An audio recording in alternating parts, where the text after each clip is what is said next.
All right, next up we have Representative Peck on House Bill 209, homeschool amendments. Just so I have an idea, we've gotten a lot of texts and emails on this bill. How many of you in the room are here to speak to it? 6. And if you're online, will you just raise your virtual hand? Okay, looks about 8 people. So thank you, Representative. The time is yours for your presentation. Thank you, Madam Chair. I'm really excited to be presenting my very first bill, right, as a legislator. So this is kind of a fun, historic moment. Hi, Mom. Hi, Dad. All that kind of stuff. Anyway, so I want to just talk a little bit here as we're talking about this amending to the bill, a little bit of the history of this whole topic of homeschooling. And as many people know, I did homeschool multiple of my children all the way up. So this is a bill that means something to me. In fact, 13 years ago when I started coming to the legislature, I started coming because I wanted to protect parents' rights in education. And I felt that that was important. Then, of course, got into all kinds of other issues related to children and families and such. Anyway, the intention of our state is that parents are to be involved in their child's education. In fact, in our state constitution, it says that parents have the responsibility over their child's education. And so this is why we see things happen from the school angle, such as the school sends a report card home to the parents, right? And they have parent-teacher conferences, and they do testing. These are all ways that the school reports to the parents. I think a lot of people think that the parents are supposed to be reporting to the school, but that is in fact backward of what is supposed to be happening in the school system according to our law. And so a while ago, well, a long while ago, actually, we started creating laws related to homeschooling because it was this new thing and people didn't know what to do with it. When we have social norms, we have to figure out how do we fit these social norms into what or these new things into our social norms, into our current practices. And so we've come up with many things over the years to try to figure out how to have the homeschool families feel like they're part of the program, how to integrate them into society and into the educational world. And so we've had affidavits and different things. But as time goes by, we have more and more homeschoolers, especially since the pandemic. There's so many more. And we've recognized that it's really time to make another change. And the reason we figured this out was actually because of a problem that occurred in the piece of code that we're addressing here today. So in the code 53G6204, in 2023, there was some new language put into this code. And you can see in sub 2, that's what I'm speaking to today, is the second sub. It should be available to you online. There's a lot of language that's being taken out, and all of that language that's being taken out relates to abuse or child abuse. So this language was put into the homeschool code or section at this time because there was a concern about a custody battle that was going on at the time. And I actually spoke to this bill when this language was put in. So just as a member of the public, I was like, well, yeah, we don't want homeschoolers to be seen as abusers, and we certainly don't endorse that. And so I wanted to make sure that that was really clear. But what we didn't see when this piece of language came in, which seemed benign, like a good statement to make as a state and as a community, was that it actually labeled homeschoolers as potential abusers. And this became a problem. We found this out because this school year, at the beginning of the school year, there were a couple of districts in the state of Utah that decided that this piece of language that's being stricken meant that they needed to background check all of their homeschool parents. And of course, the homeschool parents, especially those who have been homeschooling for a long time, would be very feel attacked, feel like, what's going on? How is this in the law? We don't remember this. And so they started contacting their attorneys, and their attorneys started contacting other people. And so a number of legislators got together and looked at this and said, this is a problem. And the sponsor of the original bill actually said, you know what? We should have never put that language about abuse next to homeschoolers. That probably wasn't the right thing to do. And it didn't even accomplish the purpose of the bill that I was trying to do before. And so he said, you know what, let's just go ahead and remove it. So this is why there's a first version that is way significantly different than this substitute that I'm actually speaking to now. Because when I wrote the first version, I was trying to maintain the intent of that original language. And then the sponsor of the bill said, you don't need to at all because it actually does nothing. And so we need to just get rid of that because it's just misleading people. And so that's why we went to this new version. So you can see the part that's being added at the bottom. Well, some of it is being added back in.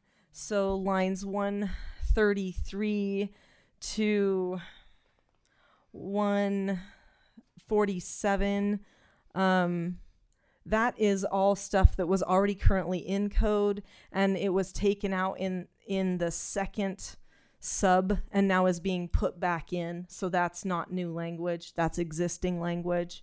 That just basically says that the parents have responsibility over all of those aspects of their child's education, which they already have. And then from lines 144 down to 160, this is the part where it changes things a little bit from what it has been. And basically what we would be doing here is making it so that we don't have the current affidavit process that exists for homeschoolers. So homeschoolers have been filling out an affidavit to inform the school. Okay, well, I should say some of them have been filling out an affidavit to inform the school, and that's really important. And I have to admit right now, hopefully nobody finally starts to, decide to get people in trouble who didn't fill out their affidavit. But there was many times I didn't fill out my affidavit as a homeschooler, and there were a lot of my friends who refused to fill out their affidavits. So the affidavit system is not collecting all of the homeschoolers turning in the papers. There's really no oversight on the system as it is. There's a lot of paperwork that's happening, which is extra district time and money and time for the parents too. And it actually goes against what we're already saying in our Constitution, that they have the responsibility over their children's education. So for some of you, you had asked me about states who were already doing this, who removed that affidavit requirement. And I sent a few of you a text that showed 9 states. I actually had Ledge Research doing some research for me. And they actually found that there are 11 states that we would be joining that don't have an affidavit requirement. And so, see, they do research better than I do, basically. And so anyway, yeah, so we really are in good company there. The only time that there would need to be any notification for the district would be if the child is enrolled in school. So if they're enrolled at the beginning of the school year and the parent is now going to unenroll them, then they would need to sign a letter of intent for the district so that the district was notified. And I think that's only appropriate for them to tell the school, hey, this is what's going on. But if the parent never enrolls the child, they've always been homeschooling the child, there really is no point to go through all these extra logistics. And so I do have another person that is going to be this part of my presentation. He'll take just a couple of minutes. He's joining us on the Zoom. So Peter from Homeschool Legal Defense. Okay, go ahead, Peter, if you can unmute yourself. I just want to make sure that you can hear me. Yeah, and if you'll just state your name and organization for the record, that'd be great. Absolutely. My name is Peter Kamaka-Ivaole. I'm an attorney with the Homeschool Legal Defense Association. I appreciate the opportunity here to talk about HB 209, which we support. Thank you in particular to Representative Peck for offering us an opportunity to speak about this. I'm attorney with the Homeschool Legal Defense Association, where I assist homeschooling families from all over the country, including families in Utah. I've had the privilege of being able to do that for 15 years now. Over the last decade, as Representative Peck alluded to, Utah has had a steady stream of changes that have modernized homeschool statutes. As she mentioned, when homeschooling began as sort of a cultural movement in the 1980s and 1990s, there were The initial statutes were largely restrictive. They required approval, they required annual checkups, they required annual affidavits. There are only a handful of states in the Northeast that still follow that sort of regimented structure. The vast majority of states have moved to either no notice or a one-time notice. So as she mentioned, 11 states have moved to no notice at all, and another 20 states require only one-time notice, including the current system in Utah. So you file a notice when you begin homeschooling. That notice is effective unless you move school districts. It's been since 2014, so more than 10 years. This is for the vast majority of families going to be a very minor change to the way that things happen now, but it will remove some additional burdens. I'd also like to talk just briefly about the change regarding the removal of the child abuse language, in case there are questions about that. I think Representative Peck did a wonderful job of explaining the initial rationale, which was to reaffirm the legislature's commitment to opposing child abuse. And of course, we would echo that commitment. As a parent of 5 children, my faith teaches me that every child is unique. They're made in the image of God. They're worthy of protection. The purpose of the state is to protect the innocent and to punish those that do evil. And so the thing that I want to emphasize is that the only thing that this bill would change is it would remove references to those statutes from the homeschool statute. All of those statutes are going to be untouched by the bill. So it will remain a crime for a parent or any other adult to abuse a child, to exploit a child, to kidnap a child, all of those things. The punishments that are in place in those statutes, which include, for the vast majority of them, at least a year's imprisonment, in most 5, 10, 15 years to life in prison. None of those penalties are going to be changed. Obviously, a parent who's incarcerated under those statutes is not going to have any access to a child, let alone the ability to homeschool a child. And so there is no meaningful change in terms of the ability of the state to protect children. That's going to be done by removing references to those statutes from the homeschool statute. What would change is that parents who haven't done anything wrong and who are homeschooling because they care for their kids, because they want to do what's best for their kids, will not be treated as though they are suspects. As Representative Peck mentioned, we were contacted by numerous families in Utah last year as school districts were struggling with how to implement this new language. The approaches taken by the school districts varied significantly. Some of them asked families to provide forms that they created because there was no official form for dealing with this new language. Other districts said that they'd have to do background checks on families to confirm that they were not on any child abuse registries. And families really struggled with that, really struggled with being treated as though they were being lumped in with felons, being lumped in with kidnappers, being lumped in with people who had harmed their children, when what they were trying to do was to do what's best for their children. And so this would obviously remove that issue, again, without softening the state's stance against child abuse or weakening its commitment to children who are helpless and vulnerable. So I appreciate the committee's time, and we encourage you to support this measure. Thank you. Thank you, Peter. And that is the end of my presentation. And with that, I'm open to any questions. Great. Thank you so much. To the committee for clarifying questions on the bill. Representative DeFay. Thank you. And you did such a great job. Good job, friend.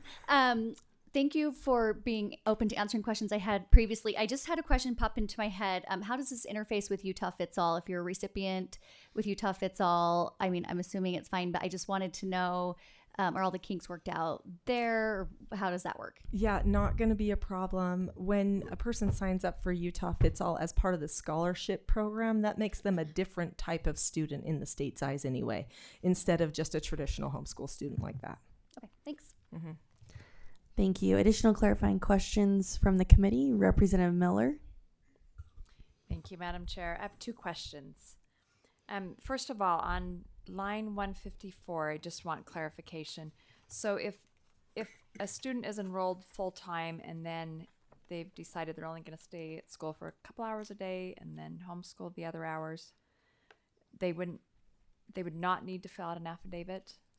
Right. So dual enrolled students, they are having their parents usually are having conversations with the school saying, okay, we're going to come for chemistry and choir, but then the rest of the day we're going to do our core subjects at home or something like that. So the school's aware of what's going on.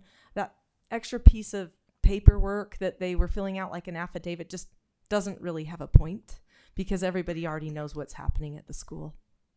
Okay, that leads right into my next question then.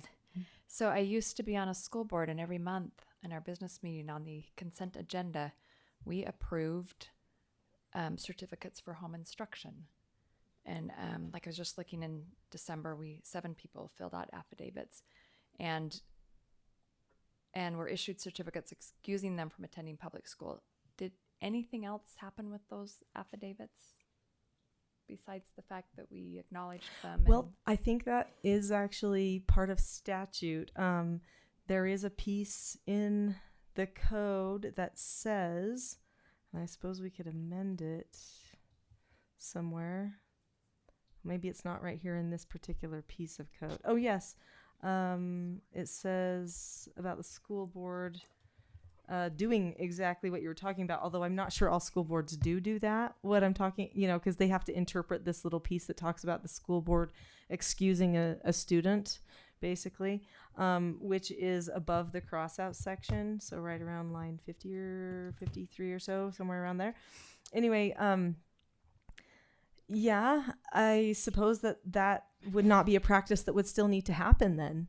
No, I just was curious, did anyone do anything with these affidavits? Did they serve some sort of purpose that I'm not missing? Not that I know of, and there was never any type of somebody who would come after you and say you didn't do your affidavit, and there was never any way to use it, really. It was just something that was done. And I really do believe that back when that was the new step that Utah was taking, because we kind of have gone less restrictive and less restrictive when it comes to the parents having that responsibility over the education. I really think that it was like, well, they need to feel like they're held accountable to somebody. But I really do believe that when the parent goes, okay, I'm taking this all on myself, I don't have the school as a crutch, nothing, I think they even take more responsibility. I don't know if the paper did one thing for any person. It certainly never did anything for me on the years that I chose to fill it out.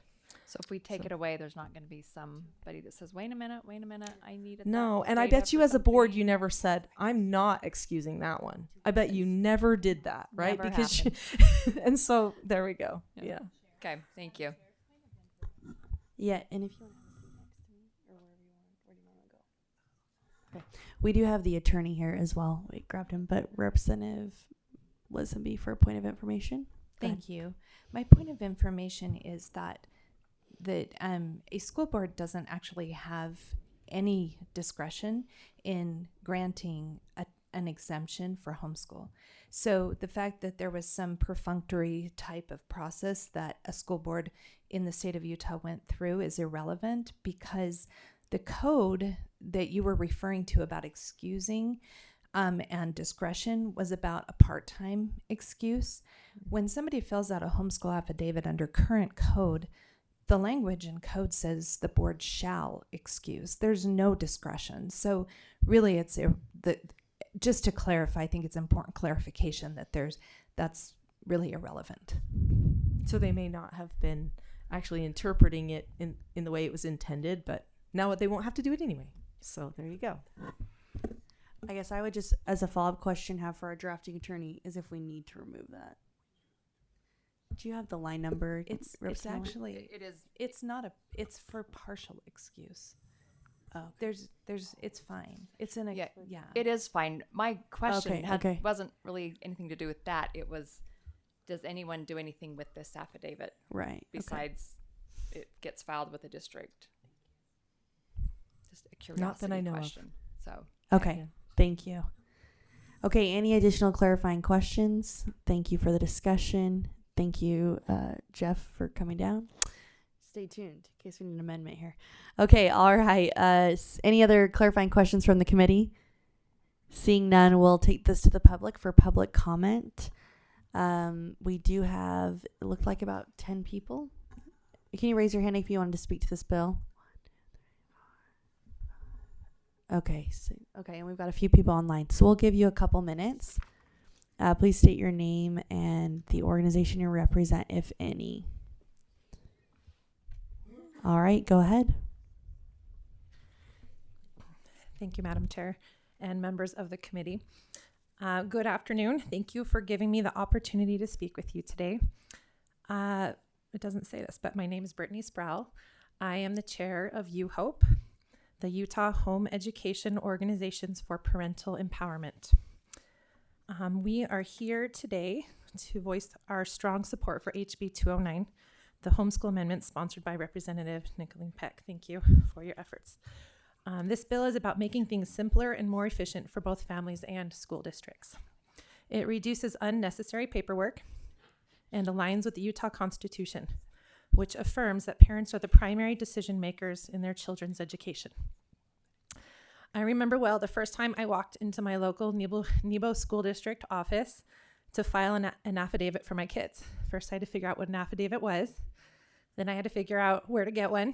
And then I had to figure out where to take it and where the local school district office was.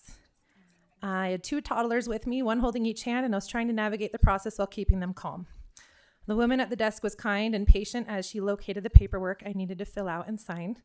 Afterwards, she had to find someone who could notarize my signature, which turned out to be one of the other office staff members. The whole process felt like an empty action for both parties, just something to check off the list. Since that first visit, no one has ever checked up on me or referred back to that affidavit. It's clear that it's not a critical piece of the process. New homeschool parents often ask, I'm also an executive director for Homeschool Hub Utah, who helps new homeschoolers to start homeschooling in their first few years. They often ask, do I need to do this every year? And the reality is filing an affidavit is a task that doesn't lead to anything further. It's just one more thing to do, as Representative Miller was asking about. It really is just one more thing to do. Parents who choose to homeschool care deeply about their children's education and well-being. They aren't looking for shortcuts. They're looking for the right way to provide their children with the best education possible. HB 209 helps by removing unnecessary steps that don't benefit families or school districts. For school districts, this bill reduces administrative burdens, allowing them to focus on the students they serve. For families, it simplifies the process and allows parents to spend their time on what matters most, educating their children. As homeschooling continues to grow in Utah, and I do need to just put a little plug in here for our website, we have over 17,000 visitors to our website each year, and many of them are not from Utah. There are a lot of people coming and considering homeschooling. Brittany, do you mind wrapping up? We just had the timer go off. Oh, is that what that is? Yeah, Thank it you. is. Sorry. Yes, Yeah, go ahead. I apologize. You can finish your thought. I though. just want to say I encourage you to vote yes on HB 209 to make it easier on parents and school districts and teachers. Thank you. Thank you so much, Brittany. Appreciate it. All right, next up. If you want, you can come and sit 2 side by side, so it'll go quicker.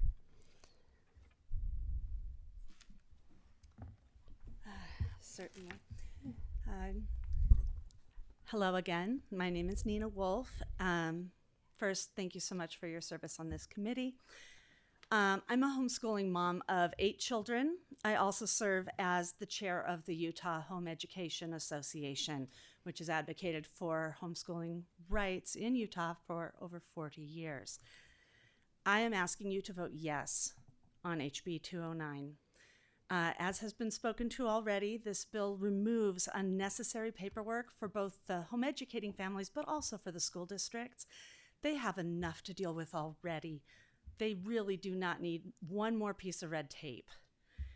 Removing this requirement, it's a common sense measure. There are several states, as Nicolene mentioned. I found 10. I don't know how you found 11, but impressive. I know that when I lived in Texas almost 20 years ago, we did not have to file with anyone. A homeschool was simply considered a private school and treated as such for compulsory attendance, and I think that's a very reasonable approach. I would like to share a few facts with this committee. In addition to educational excellence, homeschooled children are 40% less likely than their public or private school counterparts to be killed due to abuse or neglect. They're also proven to have better outcomes in social and emotional development, leadership skills, peer interaction, self-concept, and other favorable social outcomes by statistically significant margins. It's no wonder that so many families in Utah are turning to home education as the best option for their children. These changes in HB 209 will simply ease the burden for families and, most important, acknowledge the principle, which has always been upheld in Utah, that the liberty interest in a child's education rests with the parents. Thank you. Thank you. All right, go ahead. Hello, my name is Karen Latham. I come to you as a mom. I live in Davis County. Miss DeFay, I believe I am your constituent. I just wanted to stand up here and tell you how important this bill is to me as a homeschool mom. I have 6 kids. We're involved in many, many homeschool organizations, from choir to speech and debate and all the rest, with the hundreds of families which we interact with on a daily and weekly basis. I don't know one who has said, yes, I love filing my affidavit. It's fantastic. Give me more paperwork to do. Give me more to do as I choose a math curriculum and I struggle to find, how I can best teach my child to read. I need one more thing to do in my homeschool day. I feel like if we take this one burden off of these homeschool families who are working so hard to give their children the very best education, the very best customized education that they can, anything that we can do to simplify that process is going to be good for homeschool families in Utah. Thank you. Thank you. Appreciate you coming up today. All right, sir, you're up. Good afternoon. My name is Ken Verbancourt. I am the chair of the Utah Christian Homeschool Association, a retired Army colonel, and a homeschooling father of 21 years and 2 more years to go. So I appreciate the opportunity. I thank you, Representative Peck, for introducing this bill. We fully support this bill. I'm not going to talk about the benefits. I think that's been covered exceptionally well. I do want to mention in the 21 years my wife and I have homeschooled, mostly her, I would say that there seems to be a growing movement to undermine homeschooling rights. And I'll tell you, in this, in Utah, we faced the horrific death last year of a young man named Gavin Peterson. And there was a lot of discussion that Gavin Peterson was a homeschooler and that required a focus on controlling what happens in homeschools. I don't know a lot personally about Gavin Peterson. What I do know from reporting is that he was a young man. He was in a public school. His caring and considerate teachers noticed that there was an issue. It was reported to the state, and his parents, as a result of investigation, pulled this young man out of school. And what happened to him with his death is horrific. But it's important that we note that Gavin Peterson was not a homeschooler, and his parents do not represent the homeschooling community in the state of Utah. So they've talked to some statistics, just 2 things that I would note. So there's peer-reviewed, ongoing studies that talk about the benefits of traditional homeschooling, parent-directed, parent-funded, driven homeschooling. Those homeschoolers statistically outperform public schoolers on average in standardized testing. And there is, as was mentioned by Nina, there is very little that indicates that there's no data that would indicate homeschoolers would be more at risk for child abuse. So I encourage you to continue Utah's fantastic tradition of homeschool freedom. Thank you very much. Thank you, and thank you for your service. All right, sir, you're up. Thank you, Madam Chair. My name is Caleb Jackson. I speak on my own behalf and as Vice President of the Utah Christian Homeschool Association, which has served Utah for 32 years. I was homeschooled all the way through high school, did a bit of concurrent enrollment, and then graduated college with high honors, and after an internship at the White House, I'm now here back in Utah, serving the community in which I grew up in the legal profession. I want to thank the sponsor of this bill. We think this is excellent legislation, partly because, as the reason the attorney who defended the British soldiers in the Boston Massacre said, it is better to protect the innocent than to punish protect the innocent, than to punish the guilty. And that man was John Adams, one of our founding fathers.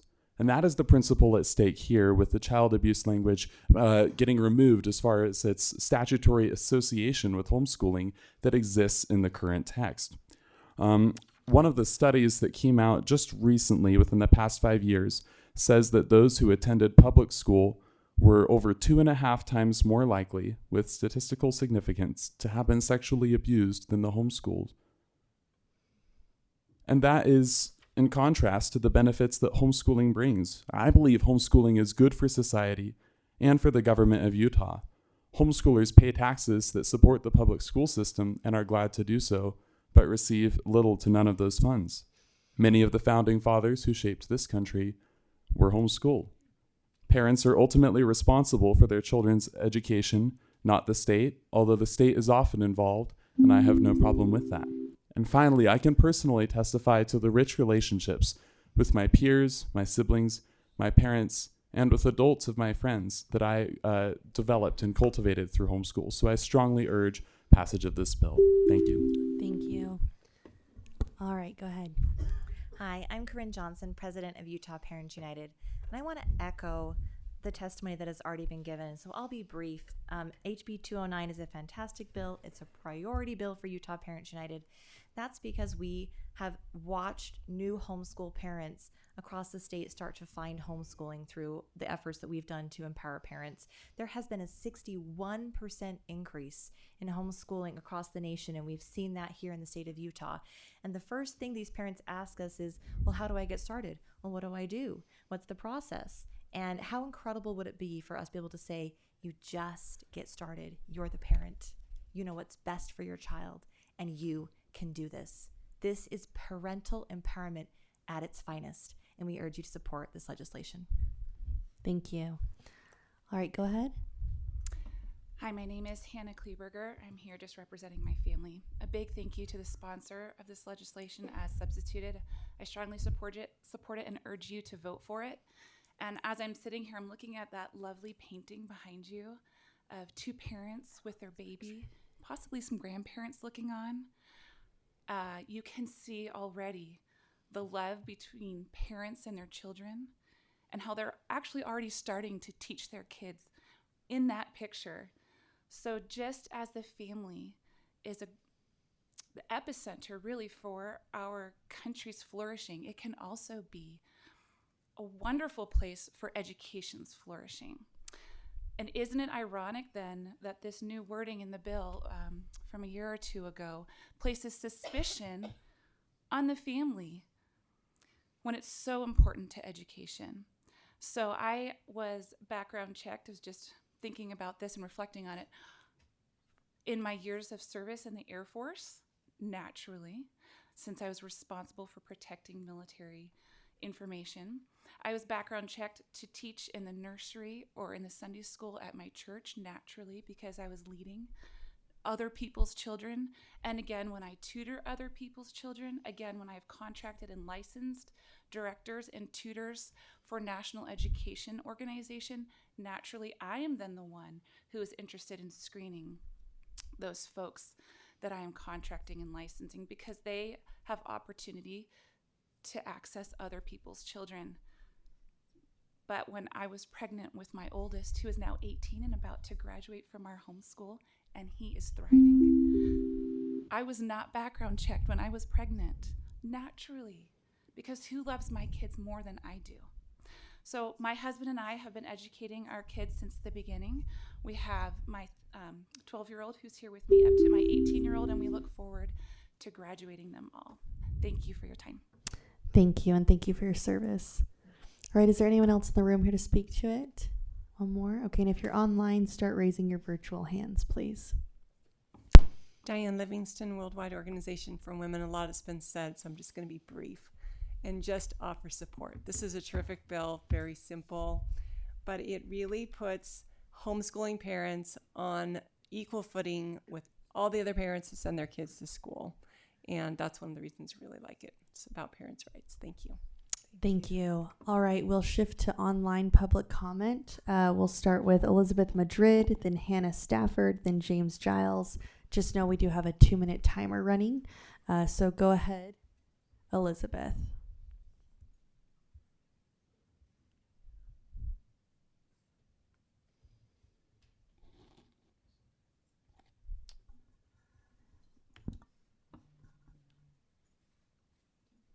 I'm sorry, can you hear me now? Yep, and we can see you. So go ahead and just state your name for the record. My name is Elizabeth Madrid, and I'm here speaking on my own behalf. Thank you, Madam Chair, for allowing me to speak this afternoon. I homeschool my daughter in Clinton, Utah, and I'm here today in support of HB 209. Last spring, I submitted an affidavit using the Homeschool Legal Defense Association template to the Davis School District, stating that my daughter would be homeschooled and she would not be entering the school system for kindergarten. Our affidavit was rejected by the Davis School District on April 30th of 2024 with the explanation that the Utah state law had changed and homeschool affidavits must now have the question of whether the parent or guardian has been convicted of child abuse. I reached out to the HSLDA to verify that their affidavit template was indeed up to date. Counsel from the HSLDA became involved and reached out to the Davis School District on my family's behalf. There were no changes to the affidavit laws.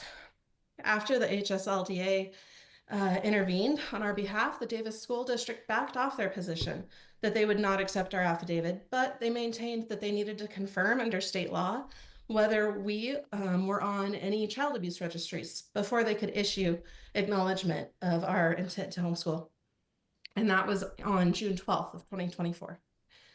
It took an additional 92 days from that date when they said they were backing off their rejection. It took multiple points of contact from the HSLDA to the Davis School District before we finally received our exemption certificate on September 11th of 2024, which was after the beginning of the school year. In total, 135 days. It spanned the entire summer. It went into the new school year. There was anxiety, frustration, and I'm sure that was on not just my family's side, but the school district side as well. All over an affidavit that met all legal requirements. My family is law-abiding. We love our children, and the Davis School District was doing what they thought was right to follow the law. It was meant to protect children, but because of the ambiguity that was in the way the laws were written, unnecessary stress occurred on both sides, and everyone was just trying to do the right thing. If the measures outlined in HB 209 were in place last year, then these issues never would have occurred. I strongly encourage passing HB 209. Thank you. Thank you. Hannah Stafford. Hi, can you hear me? I can. You're good to go. Awesome. Okay, my name is Hannah Stafford, and I'm the oldest of 9 kids. My mom homeschooled all of us. She's amazing. I feel like this bill will, I feel like this bill will remove some of the legislative bias against homeschoolers, and breaking down barriers in order to have a more family-centered home would benefit the citizens of Utah immensely. Thank you, Representative Peck, for sponsoring this bill, and I urge every one of you to vote yes to this bill. Thank you. Thank you. James Giles. All right, this will be our last comment. Looks like we have online.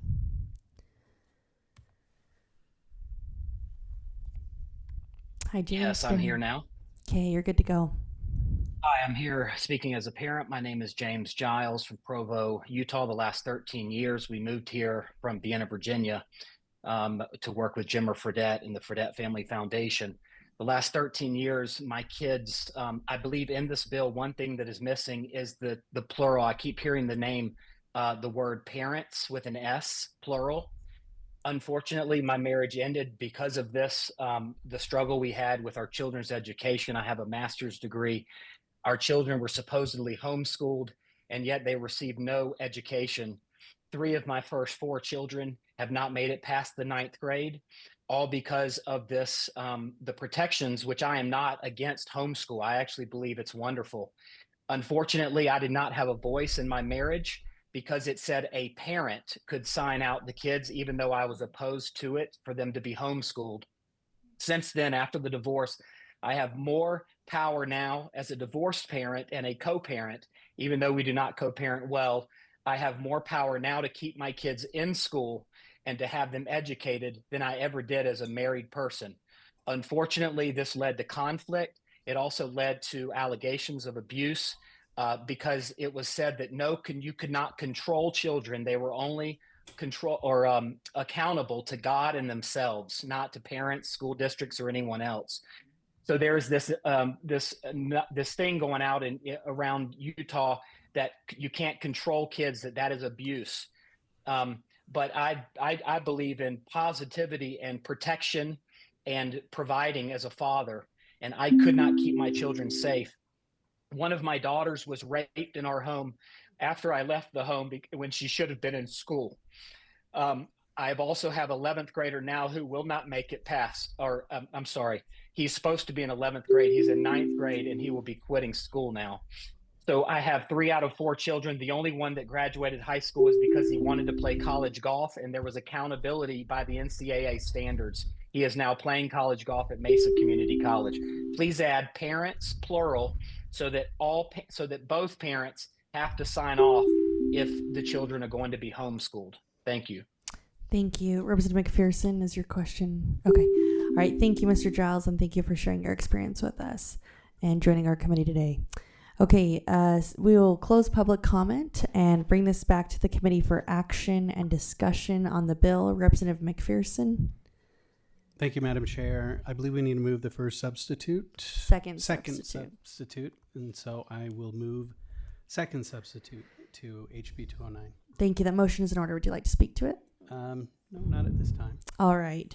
Discussion to the motion to adopt the second substitute of House Bill 209. Seeing no comment to the bill sponsor? No. All right. Back to the maker of the motion. Waive. Okay. All those in favor of adopting second substitute of House Bill 209 homeschool amendments, please say aye. Aye. Any opposed? Okay. The bill is substituted and before us. Representative McPherson. I move that we pass out HB 209 second substitute from this committee with a favorable recommendation. That motion is in order. Would you like to speak to it? I would. I like the idea behind this. I'm sensitive to the arguments of our last public comment. I would say that this bill only focuses on the gatekeeping that schools provide, that schools are not to be the gatekeeper for homeschooling, and that is not their role. Under our Constitution and under our law, that is the parents' responsibility to determine their education of their children. And while that argument may be necessary in some future legislation, I don't think that that is the intent of this bill here. It's focused on removing the gatekeeping that the schools provide. And so I recommend it to this committee. Thank you. The motion before us is to favorably recommend House Bill 209, second substitute. Discussion to that motion. Representative Carol Moss. Thank you, Madam Chair. I apologize for being late. I had a bill in another committee, but as a public school teacher of 33 years, this has been a little harder for me to come to grips with the homeschool movement, but I've heard a lot from a lot of people in the last few years, and I have great admiration for many parents who can do this. I didn't have that opportunity because my kids were actually in my English class in high school, so that was interesting. But the one thing, I'm going to support this bill, but the one thing I'd like to note is that I don't think we need to disparage one side or the other and say, and so we homeschool because public schools aren't good or whatever. Maybe you had a bad experience, but I think we should be open to accepting the best kind of education for kids, and it is individual. And I know there are a lot of homeschooling associations that kids, the thing that I used to worry about most is they don't get that social interaction and can't be in choir and sports teams and all those things that kids like as much as they like the academics. But I'm going to take you at your word that this is a good, and those who testify that this is a good compromise about the safety of the home and so on. So thank you very much. Thank you. Thank you. Additional discussion to the motion? All right, seeing none, to the bill sponsor for summation. Yeah, just quickly, to the great representative's comments there, I agree with you. I don't think we should be putting one above another. I think that we have options, and this is a beautiful thing in our state, and that the parents get to make choices, and I love that. And I was raised by a public school teacher, And I actually credit him for who I am today, really, okay? But he also instilled such a love of education in me that I also wanted to impart it to my children in the same way. And so when some of them were homeschooled, that was a beautiful moment for me too and for them. And they actually were in choirs, and they were in like debate teams and all kinds of stuff. There's more out there than people even know nowadays because the movement has become so widely accepted and used. But I agree. I don't think we should be making one elite or another elite. I think we need to support the education of all the children in the state, and I am definitely for that, for sure. So there was actually a really sad story shared there by Mr. Giles, and I also feel really bad for his situation, and I wanted to express that. I do think that the referral process to DCFS is really the solution. That was the solution in the Gavin Peterson situation. And that's really our avenue for if we see something going on with the children, that we need to be able to make those referrals. I did a little research with my friend called AI, which may not be 100% accurate, but AI said that 20% of referrals to like a DCFS type thing nationwide are done by professionals, so teachers and doctors and such. 15% of referrals are done by non-professionals, family members, neighbors, church members, those types of things. And so it's about the same, actually, of those referrals that are happening. And I just think as a society, we need to be watching out for the children always, no matter who we are and where we are, and whether they're homeschooled, public schooled, or whatever. And I just appreciate any support on this.